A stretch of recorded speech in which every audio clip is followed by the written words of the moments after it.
je vais vous montrer un kit qu'on a acheté comme support pour éviter que la balançoire s'écrase avec le poids de la neige et de la glace durant l'hiver. J'ai modifié un peu le kit, j'ai ajouté des pièces. Le kit par lui-même est bien pensé, mais disons qu'il manque quand même un peu de finition pour avoir vraiment un bon produit. C'est ce paquet-là, donc tout est là-dedans, les pièces. On a seulement qu'à le verser.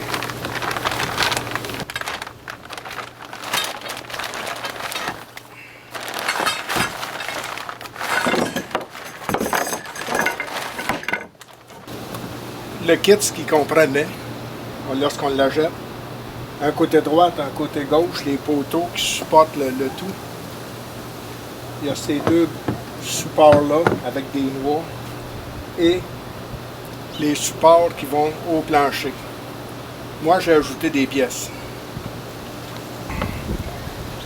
J'ai ajouté un bloc à gauche et un autre à droite pour mettre au plancher, qu'on va voir plus tard. Ensuite, j'ai ajouté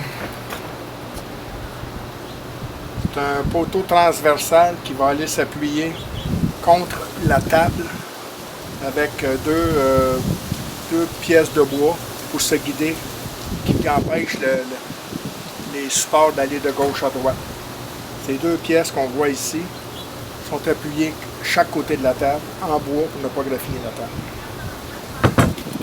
Cette pièce-là, la pièce numéro 5, c'est une autre pièce transversale qu'on va voir à l'assemblage. Ça va sur le dessus de ces deux poteaux-là.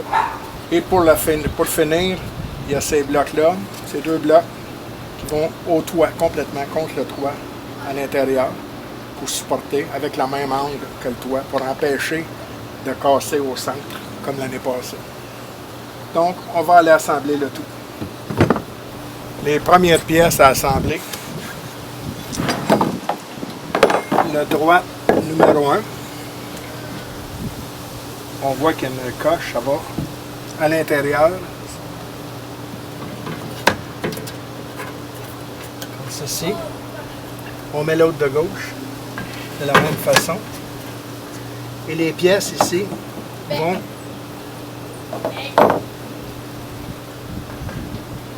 dans les trous des blocs. Même chose sur l'autre côté.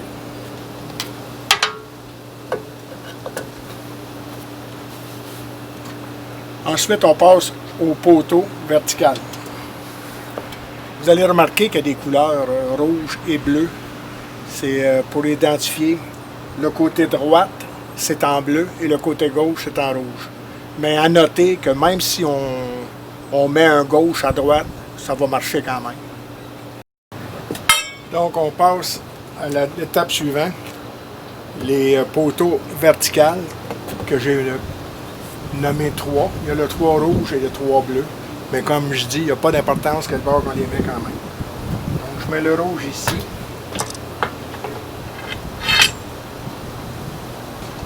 Et la même chose de l'autre côté pour le droit. Sur la tige, on voit qu'il n'y a seulement qu'une noix. On remarque qu'elle est environ à 3 pouces du haut. Moi, ce que je fais, je remets une autre noix dessus. La raison de ça est que sur la fin, pour empêcher les noix de se dévisser avec la vibration, les vents d'hiver à bouger, la noix peut se désajuster et enlever de la pression, de la tension sur le toit. Donc, je mets une deuxième noix. On va voir là, à la fin, je vais les barrer les deux ensemble.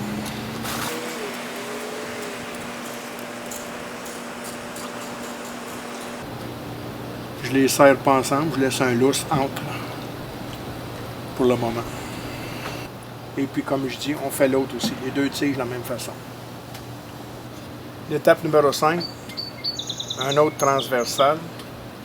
Ce qu'on fait, je mets un washer sur la tige, ici. Je vais en prendre un deuxième pour mettre sous la tige, juste ici.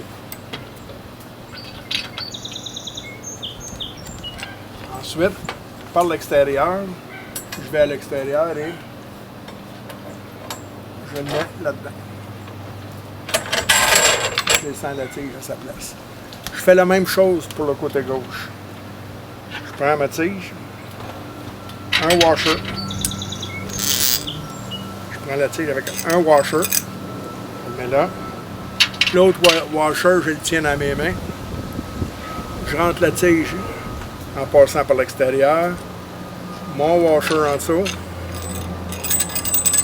Et je vais chercher mon poteau vertical et je rentre la tige dedans. Une fois rendu à cet endroit-là, on dressit nos poteaux.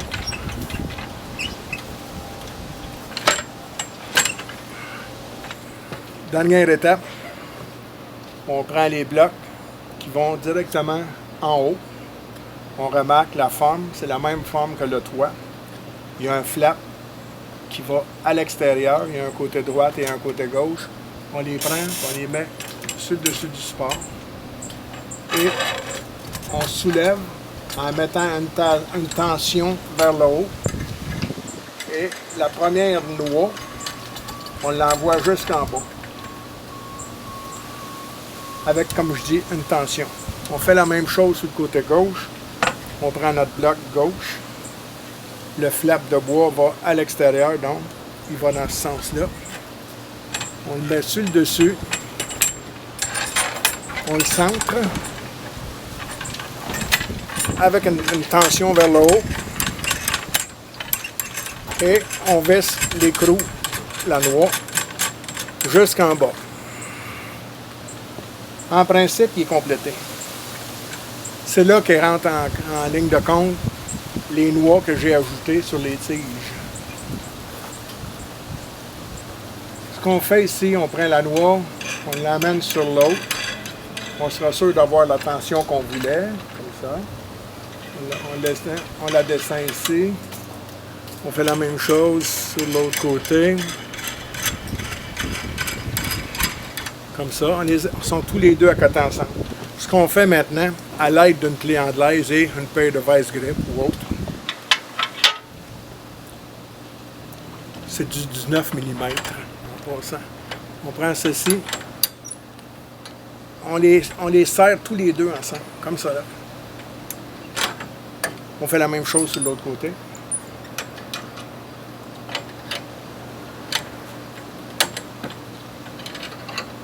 Donc, ce que je viens de faire, c'est que les deux écrous, chaque côté, sont barrés ensemble. Même s'il y a une vibration à cause du vent, durant tout l'hiver, ça va empêcher les écrous de se dévisser. Rendu là, ben, le tour est joué. Il reste seulement qu'à mettre la housse sur le dessus.